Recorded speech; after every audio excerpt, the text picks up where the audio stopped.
Okay, good morning. Happy Monday. I hope you all are doing well. And you will see starting on Digital Applications Google Classroom page that we have a posting here.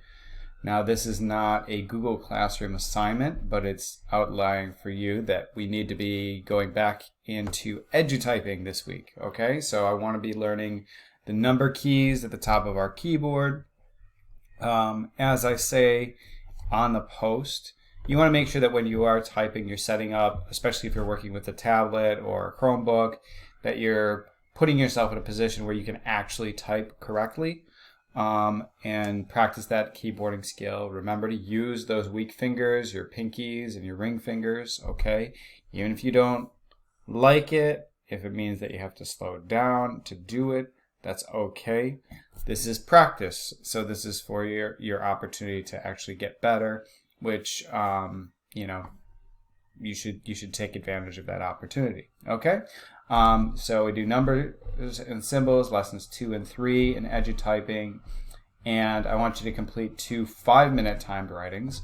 We're in the next 9 weeks, the final term of the semester, and so we're upping our game from 3 minutes to 5 minutes. Try to keep sustained, controlled, accurate typing, okay? And speed comes last. Okay, so that's enough about that. Now we're going to transition over to PowerPoint, where we last left off. We had created applied some different styles to our text, some styles to our box. Okay, this is what our presentation currently looks like. Today we're going to have some fun with shapes. Okay, so the first thing that I'm going to do with my new assignment is I'm going to give it a new name. I knew you were all saying that, completing my sentence for me. So we're going to go in File, save it, save a copy. Okay, this one we want to call PowerPoint Activity 3. I have example, but you're going to put your initials, and we're going to save it.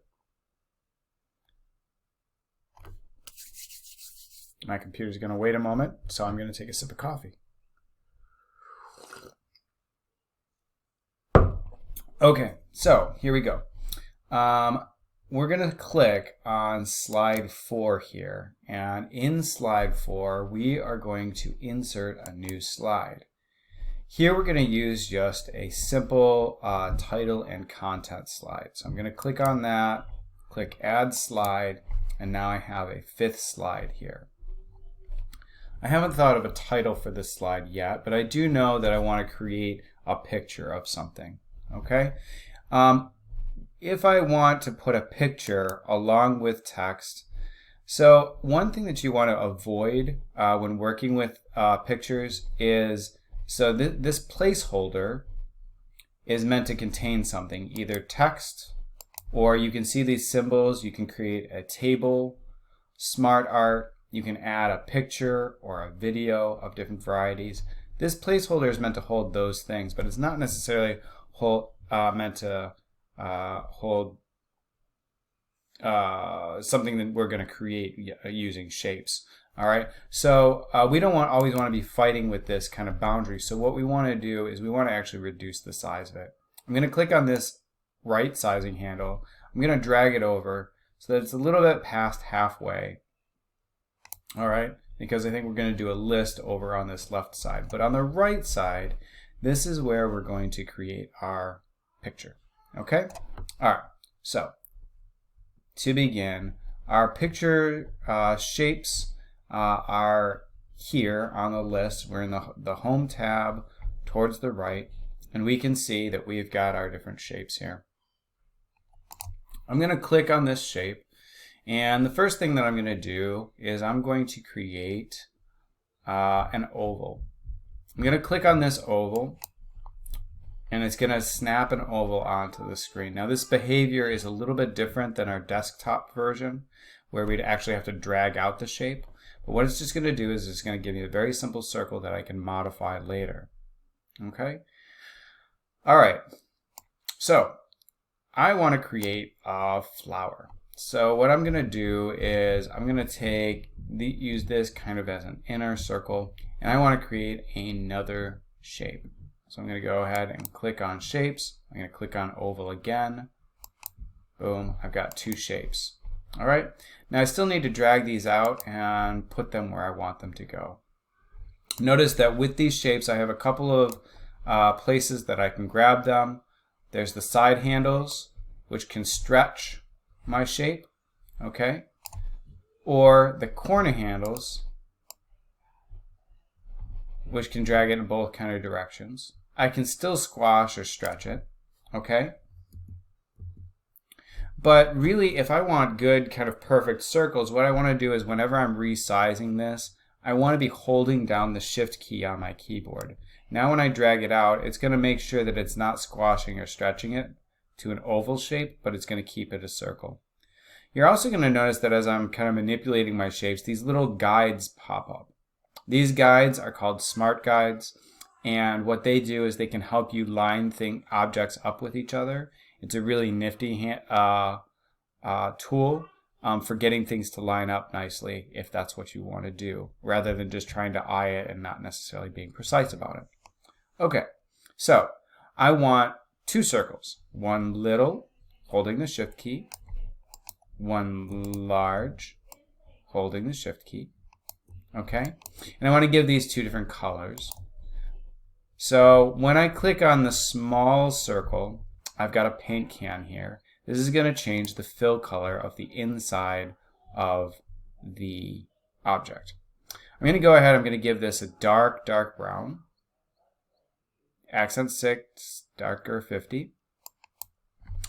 You might not be able to see it on this picture, but that outside, that outer edge is still this kind of dark green color.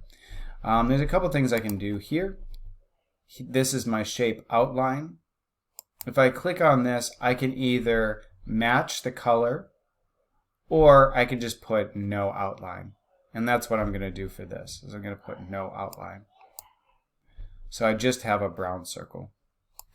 All right, my outer circle, I want to be my colorful flower. So I'm going to click on my paint can and I'm going to make that kind of a bright orange, gold, accent 5. Let's see how that looks.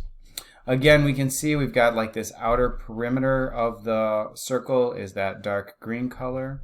I'm going to go ahead and change that to no outline. And now I have two objects. All right, so what I want to do now is I want to kind of like layer these together. So I'm going to put my circle here, my big circle here, and my little circle in.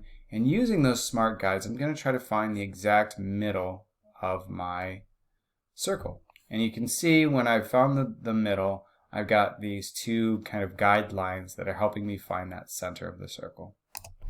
Okay, I got my bright yellow color, I got my brown center. What we need is a stem, right? Okay, so in order to get a stem, we're going to create a new shape. This is going to start off a little bit weird, but kind of trust me here.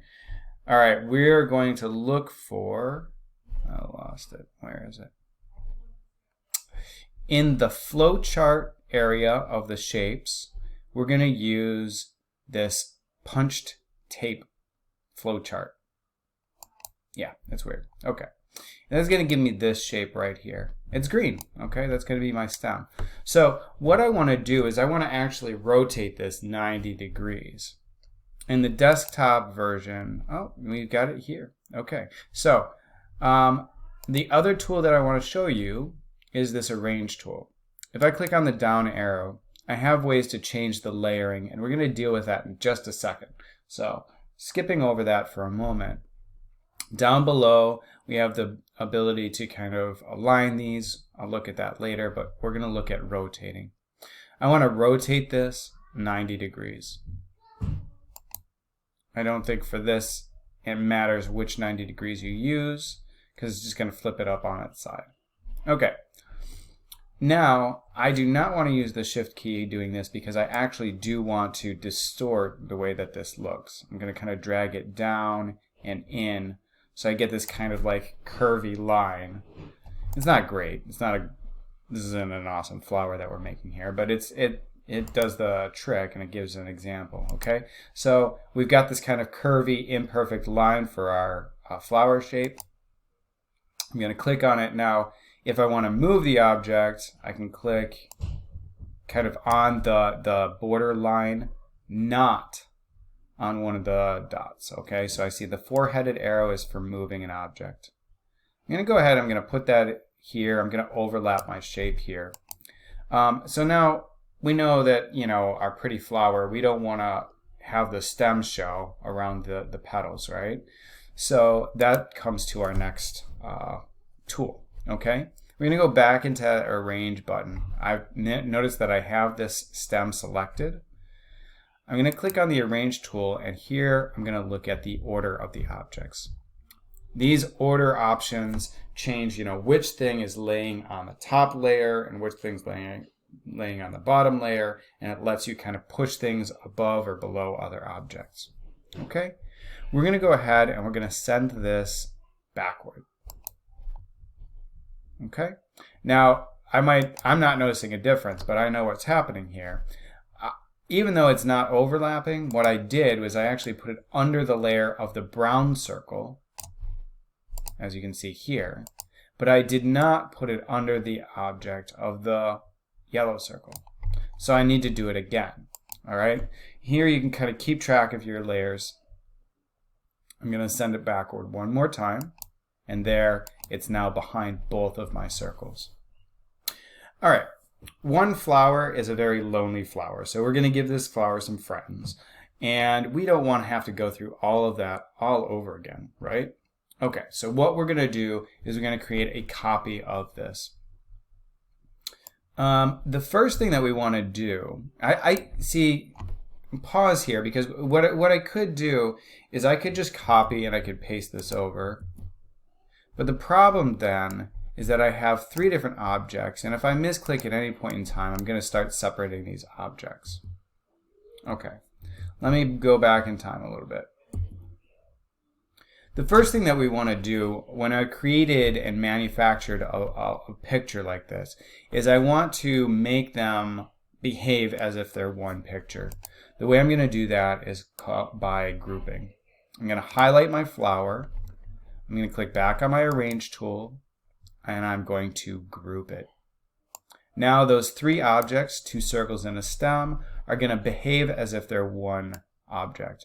And you can see I can, you know, kind of shape them all together. They will stay, you know, relative to each other. Okay, I've got my duplicate, or I've got my group now. What I'm going to do is I'm going to go ahead and copy that. So I'm going to press Control C, and then I'm going to press Control V to paste a duplicate of it. I'm going to put that flower here, and I'm just going to press Control V again to create a third flower. Let's go ahead, and if I want to change my colors, I'm going to have to do two clicks. So first to select the grouped object, and then click a second time to get a hold of like something that is in the grouped object. I'm going to change the petal of this one to like a light blue color, bright blue color. And the last one, we're going to go ahead and we're going to give that a different color. Let's say, I don't know, like bright yellow. There we go.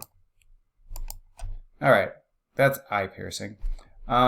We'll get into colors a little bit more in the future, but here I've got my batch of three beautiful flowers, okay? All right, so we've finally, let's see, I guess we could go ahead and we could group that again to put them all together, and now I can move them, you know, where I want on the slide. Okay. Cool. So we inserted shapes, we changed their fill color and their outlines, we duplicated them, arranged them, and grouped them. that is our lesson for today.